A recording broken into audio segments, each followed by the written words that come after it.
এবার দাদাটাকে দেখছি আমার সামনে বাড়ি ঘুরতে এসেছি, মালটা আবার আমার মাকে দিয়ে বললো না যে খৈনি খায়। তুই ট্যাপ কর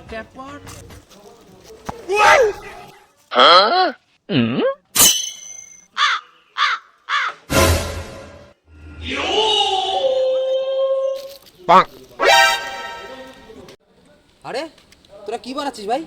কিছু না তো, কিছু তো লুকিয়ে রেখেছিস। না না ওই দাদা ও খৈনি খাচ্ছিস? ওর জন্য একটু না দাদা আমার কাছে নেই, আমি তাও বললো খৈনি খাচ্ছিস? না না তো দাদা না, ওই আর কি। আরে ওই একটু ও বানাতে পারে, আমার দেখো আমার মুখে দেখো। ঠিক আছে, অত কথা বলা দরকার নেই। আমি বলতে চাইছিলাম যে আমার জন্য একটু খৈনিটা বানা। পাগল ছেলে।